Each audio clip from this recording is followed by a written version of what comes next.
Zavodljivi pesimizam. Reč optimizam zvuči kao reklamna kampanja. Pesimizam zvuči kao neko ko pokušava da vam pomogne. Iz meni neshvatljivih razloga ljudi vole da čuju kako svet ide do đavola. Istoričar Deirdre McCloskey. Optimizam je najveća investicija za većinu ljudi, zato što svet s vremenom uglavnom postaje bolji. Međutim, pesimizam ima posebno mesto u našoj duši. Nije samo reč o tome da se pesimizam javlja češće nego optimizam. Osim toga, zvuči nekako mudrije. Intelektualno nas očarava i privlači više pažnje nego optimizam, koji se često tumači kao nedostatak svesti o postojanju rizika. Pre no što krenemo dalje, trebalo bi da definišemo šta je to optimizam. Realni optimisti ne veruju u to da će baš sve biti divno. To je vrsta samozadovoljstva. Optimizam je verovanje da su izgledi za uspešan ishod uvek na našoj strani, iako će na tom putu biti i zastoja. U osnovi optimizma je ideja da se većina ljudi ujutru budi sa željom da učini nešto malo boljim i produktivnijim, a ne s ciljem da izazove neku nevolju. Optimizam nije komplikovan. Isto tako, nije zagarantovan. Optimizam je najrazumnija investicija za većinu ljudi, u većini slučajeva. Statističar Hans Rosling je to drugačije formulisao. Ja nisam optimista. Ja sam veoma ozbiljan posibilista. Sada možemo razmotriti uticajnijeg brata optimizma. Pesimizam. Godina 2008. 29. decembar. Najgora godina za ekonomiju u savremenoj istoriji bliži se kraju. Tržišta akcijama širom sveta su kolabirala. Globalni finansijski sistem bio je svakodnevno na aparatima za održavanje života. Nezaposlenost je naglo porasla. Budući da je situacija delovala kao da ne može biti gora, Wall Street žurnal objavio je priču iznoseći gledište da nismo još sve videli. To je bio članak na naslovnoj strani o prognozama ruskog profesora po imenu Igor Panarin, čiji su stavovi o ekonomiji parirali slutnjama pisaca naučne fantastike. U članku je pisalo: pred kraj juna 2010. godine ili početkom jula, kaže on, Panarin, Sjedinjene države će se razbiti na 6 delova. Na Aljasku, koja će potpasti pod kontrolu Rusa, Kalifornija će postati jezgro takozvane Republike Kalifornije, koja će biti deo Kine ili pod uticajem Kine. Teksas će biti srce Teksaške republike, skupine država koja će pripasti Meksiku ili će potpasti pod uticaj Meksika. Države Washington i New York postaće deo Atlantske Amerike koja može pristupiti Evropskoj uniji. Kanada će prigrabiti grupu severnih država koju profesor Panarin naziva Centralna Severnoamerička republika. Predlaže da Havaji postanu protektorat Japana ili Kine, dok će Aljaska biti priključena Rusiji. To nije bilo na elektrabunjanju u nekom blogu na poslednjim stranicama lista ili biltenu sa teorijama zavere. Članak je bio na naslovnoj strani najprestižnijeg finansijskog magazina na svetu. U redu je biti pesimističan kada je reč o ekonomiji. Čak je u redu biti apokaliptičan. Istorija je puna primjera o zemljama koje nisu samo prošle kroz recesiju, već i kroz dezintegraciju. Priče u stilu Panarina zanimljive su zbog toga što se njihova sušta suprotnost, prognoze neverovatnog optimizma, retko kada shvata ozbiljno kao proročanstva zle sudbine. Uzmite kao primjer Japan kasnih 40. godina 20. veka. Japanska nacija je nakon Drugog svjetskog rata bila razorena na svim poljima: ekonomskom, industrijskom, kulturološkom, društvenom. Brutalna zima 1946. godine izazvala je nestašicu hrane zbog koje se njihova ishrana ograničavala na 800 kalorija po osobi dnevno. Zamislite da je u to vreme neki japanski akademik napisao novinski članak u kojem bi pisalo: glavu gore ljudi, naša privreda će biti 15 puta jača nego što je bila pre rata. Životni vek će se gotovo udvostručiti. Na tržištu akcija će povrati novca biti toliko veliki da takve ni jedna država na svetu nije videla. Proći će 40 godina, a stopa nezaposlenosti neće preći granicu od 6%. Postaćemo svetski lideri u oblasti elektronskih inovacija i korporativnih menadžerskih sistema. Ubrzo ćemo postati do te mere bogati da ćemo posjedovati neke od najcenjenijih nekretnina u Sjedinjenim državama.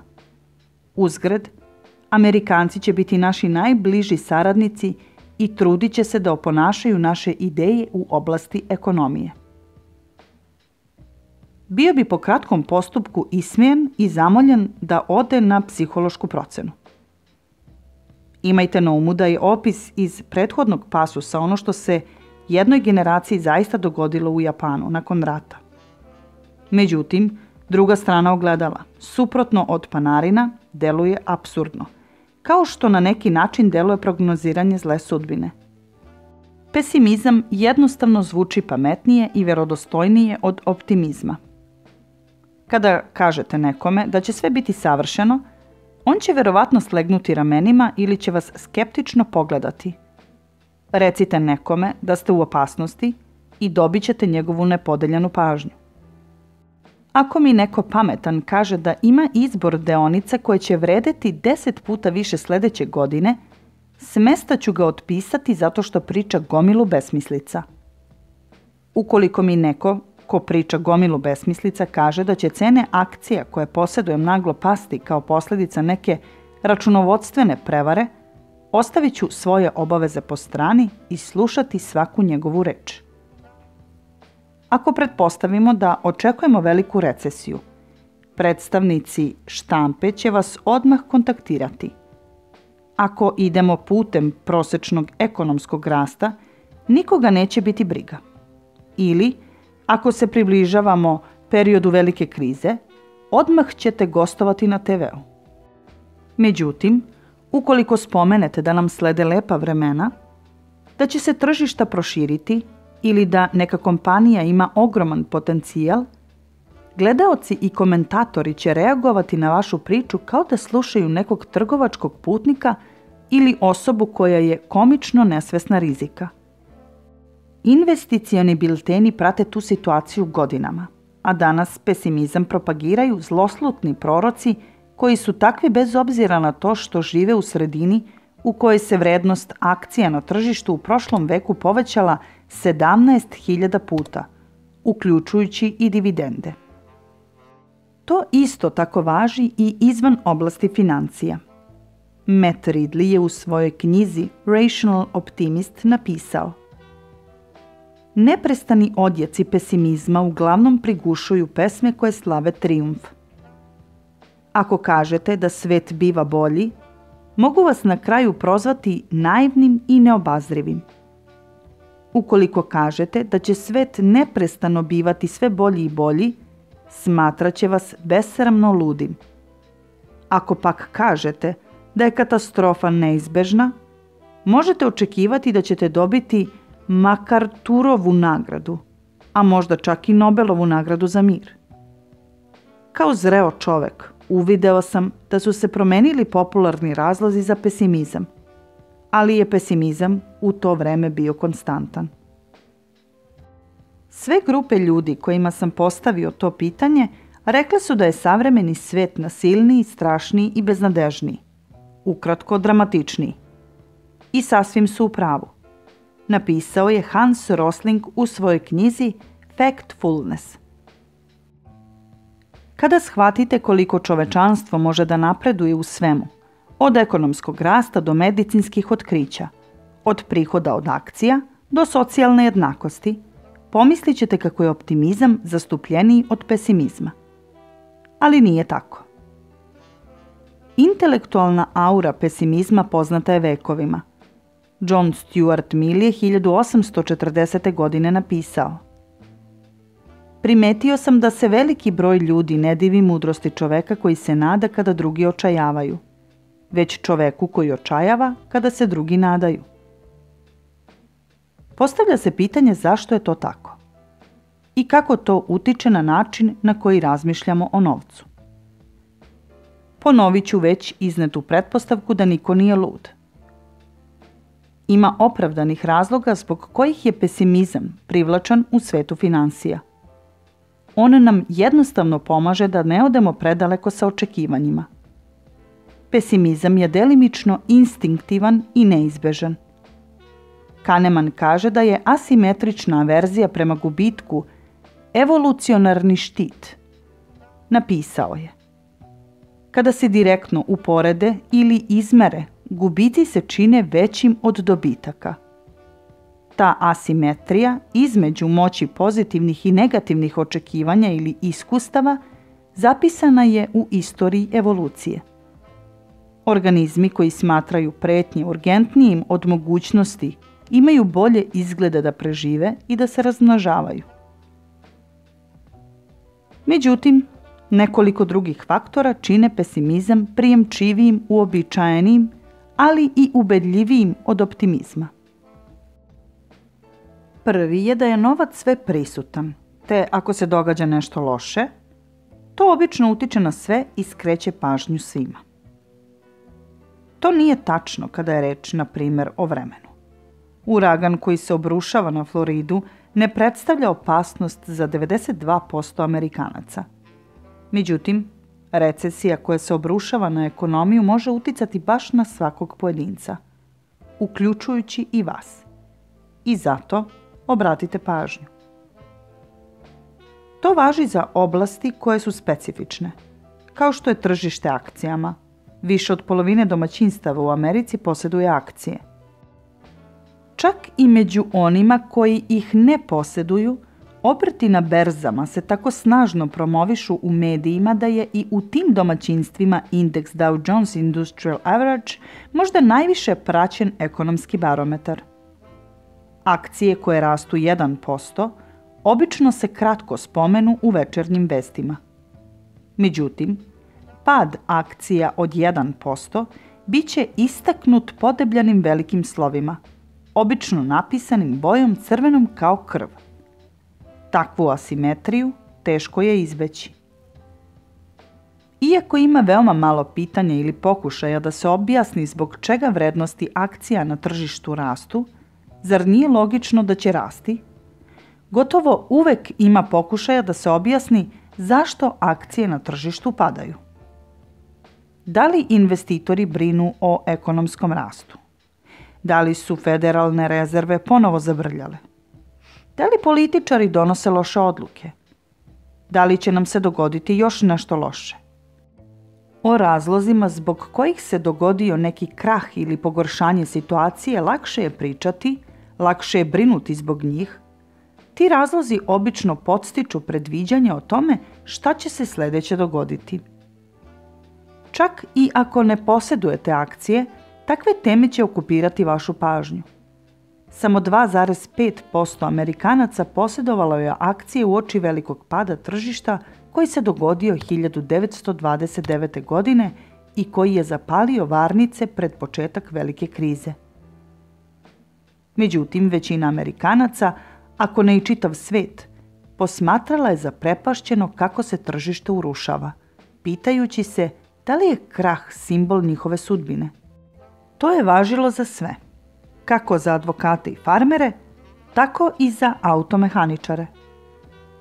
Istoričar Erik Rauchvaj je napisao: Takav pad vrednosti je odmah pogodio samo mali broj Amerikanaca.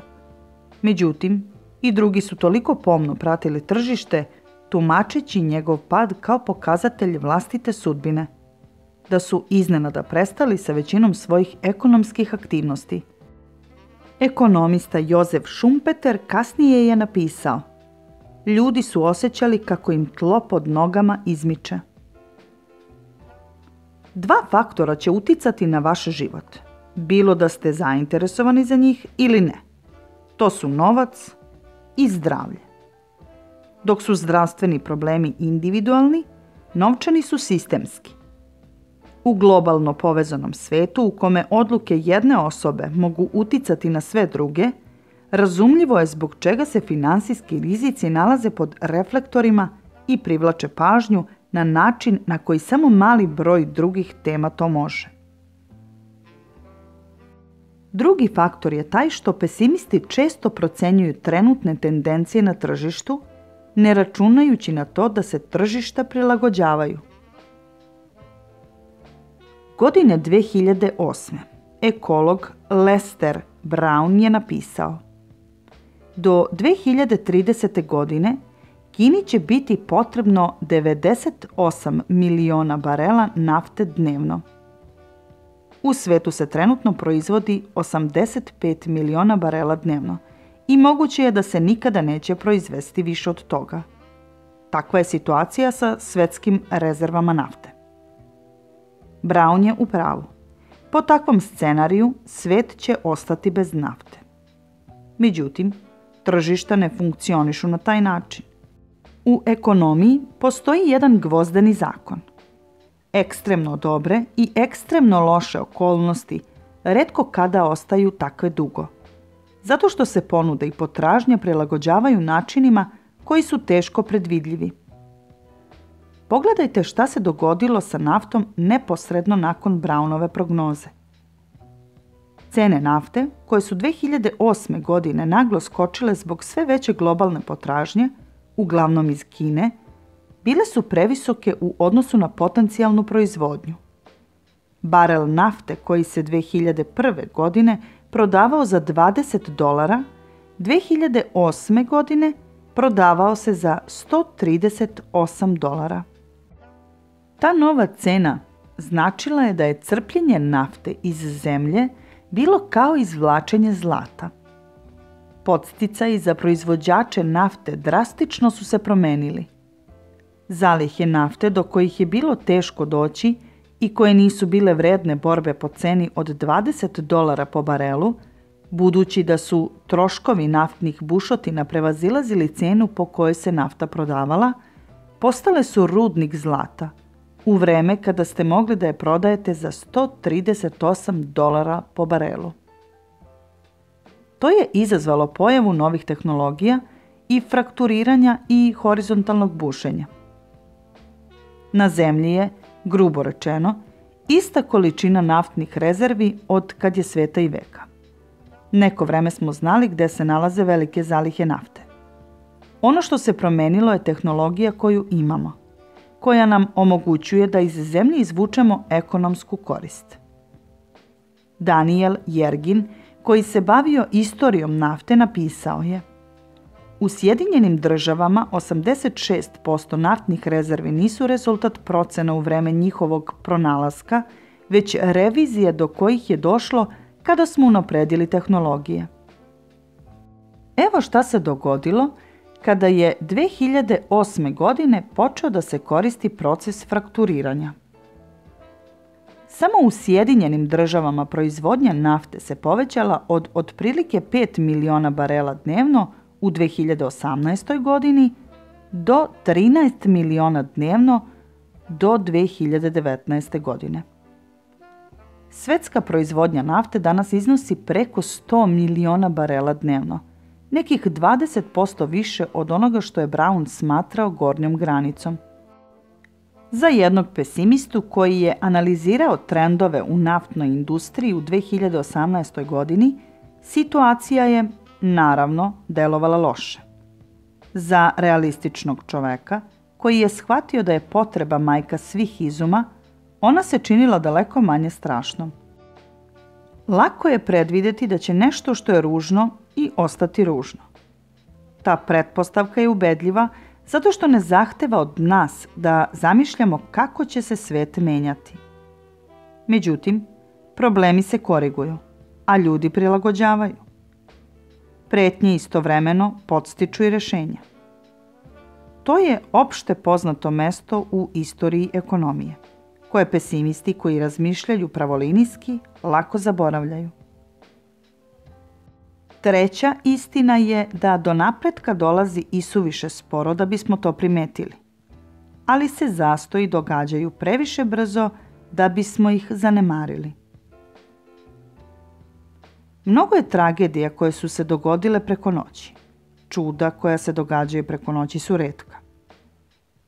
5. januara 1889. godine u Detroit Free Pressu odbacili su dugo sanjani san da bi čovjek jednog dana mogao da leti kao ptica.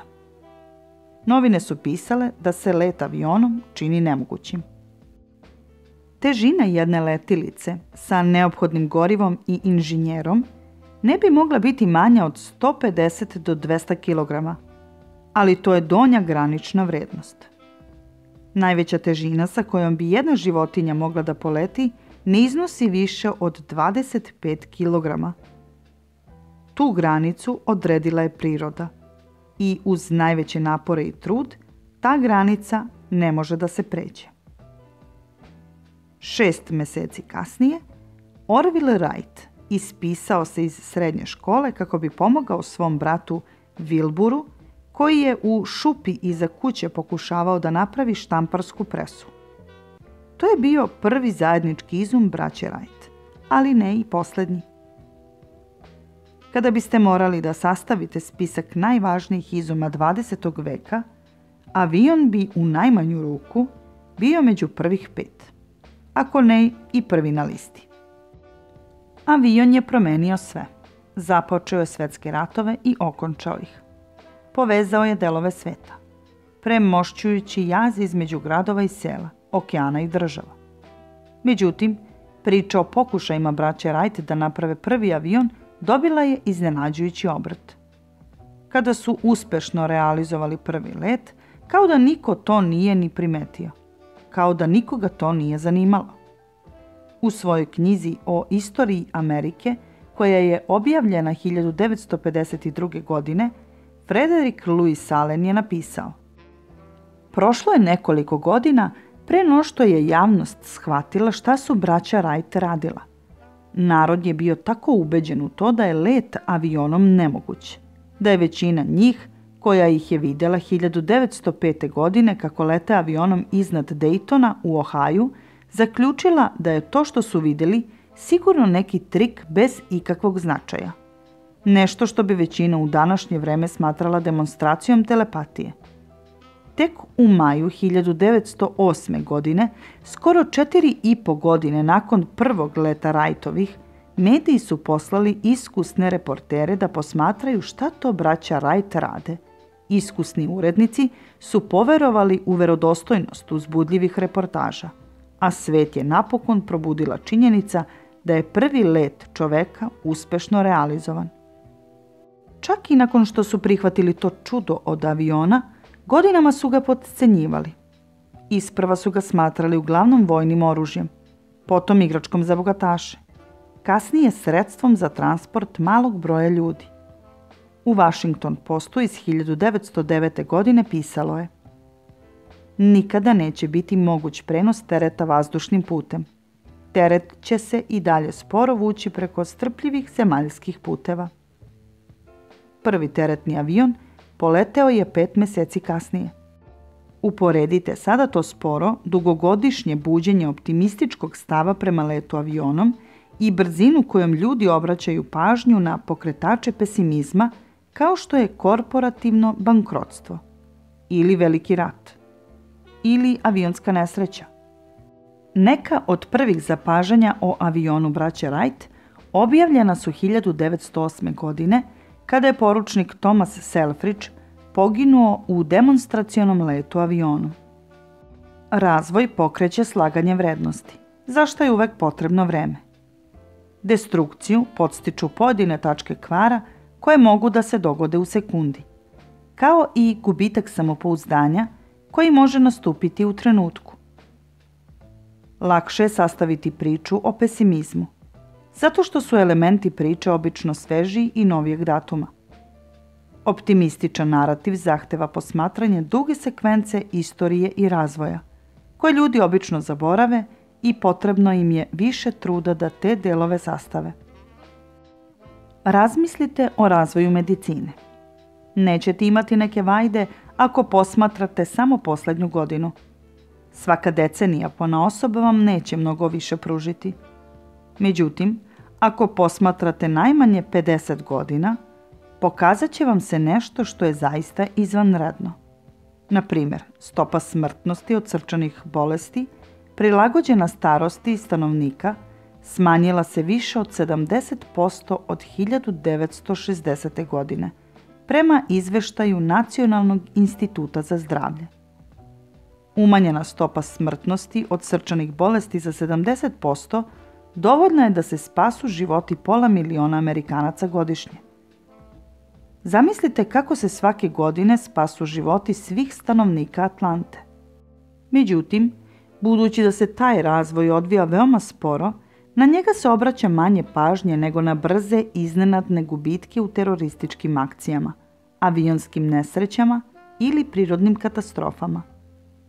Mogao bi nas zadesiti uragan Katrina 5 puta nedeljno svake nedelje. Zamislite koliku pažnju bi to privuklo, a broj izgubljenih života zbog uragana se ne može uporediti sa brojem spasenih života zbog smanjenja srčanih obolenja u posljednjih 50 godina. To pravilo važi i za sferu poslovanja, gde su potrebne godine da shvatimo koliko je važan neki proizvod ili kompanija, dok se neuspesi mogu dogoditi preko noći. Tržište akcija na kome se pad akcija događa jednom u 6 mjeseci postaće predmet analize u Kongresu, dok porast od 140% koji traje više od 6 godina može doslovno proći nezapaženo. U poslovnoj karijeri za sticanje prestiža potreban je čitav život, a samo jedan moment da se izgubi. Kratka žaoka pesimizma prevladava, dok se moćna snaga optimizma i ne primeti. Ovi primjeri naglašavaju jednu važnu tačku koju smo spomenuli u prethodnim poglavljima ove knjige. U investiranju morate utvrditi cenu uspeha, nepostojanost i gubitke između kulisa razvoja i morate biti spremni da je platite. Godine 2004.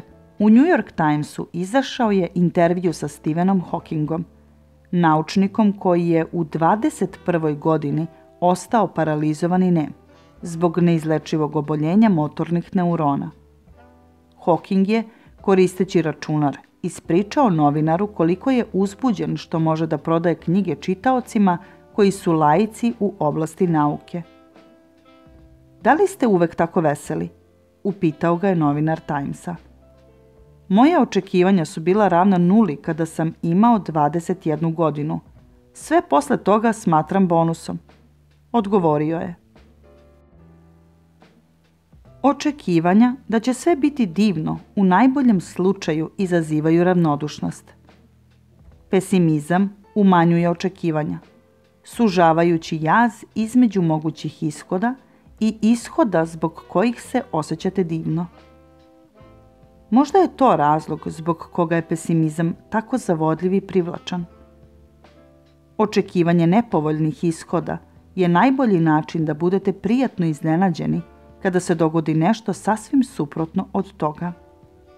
Što je ironično, nešto zbog čega bi trebalo da budemo optimisti. Sada sledi kratka priča o pričama.